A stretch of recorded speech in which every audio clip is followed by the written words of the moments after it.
Part B. Find the coordinates of the point of intersection of the curve C and the straight line x plus y equals 1. Okay, so this doesn't rely on part A at all. It's almost like two separate questions. We have to do a point of intersection. Now that's simultaneous equations. But because we've got parametric, it's actually easier to sub the two parametrics into the line.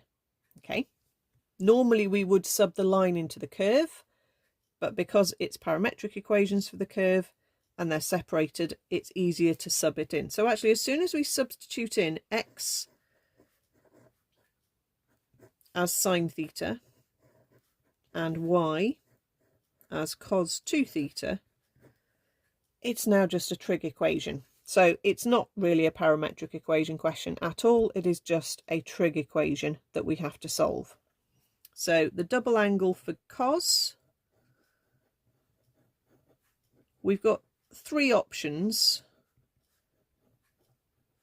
You can work this first one out from the cos A plus A formula book line, but it's probably worth knowing that one, cos squared minus sine squared. If you replace cos squared with 1 minus sine squared, you get 1 take away 2 sine squared theta. If you replace sine squared with 1 minus cos squared, you get 2 cos squared theta minus 1. So you have three versions, and this is the one we're going to use, because that will then turn it into totally sine theta. Okay, if you just use the first one, that's fine, and then you swap your cos using 1 minus sine squared on the next line. So that gives me that equation. Hop the 1 across. In fact, let's just hop everything across to make a positive squared term, because that's nicer.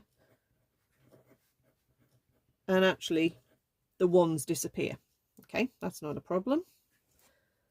We can solve this by taking a common factor, because it's a quadratic without the number term. So common factor approach. So that gives me sine theta on its own equals 0, or sine theta equals a half. Now when sine theta equals 0, theta can be 0 or pi, which is 180 minus, or pi minus if you're in radians. Basically, it's all the multiples of pi. That's your sine graph going through at pi, 2 pi, 3 pi, etc. Where sine theta is a half, you might not know that one off the top of your head. Sine of a half is pi by 6. And again, normally it's 180 minus answer, so we're going to do pi minus answer, 5 pi by 6. Okay, so those would be the solutions between 0 and 2 pi. What coordinates do they then correspond to? So let's do that over here. So let's try 0. X equals and y equals. So sine 0 and cos of 0. Cos of 0 is 1. So that would give you a coordinate 0, 1. Okay. If you were using pi, does that give you a different coordinate? Sine pi and cos of 2 pi. Oh, actually, sine pi is 0 and cos of 2 pi is 1. So it's the same point. And actually, when you try 2 theta, it's the same anyway. So that isn't giving us anything else. What about pi by 6? So sine of pi by 6 and cos of 2 pi by 6. Okay, so sine of pi by 6 we already know, because that's what we did to get to there. So that is a half.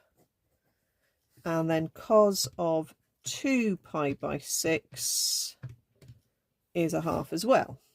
Okay, so that gives us a point which is a half, comma, a half. 5 pi by 6, is that going to give us a different point again?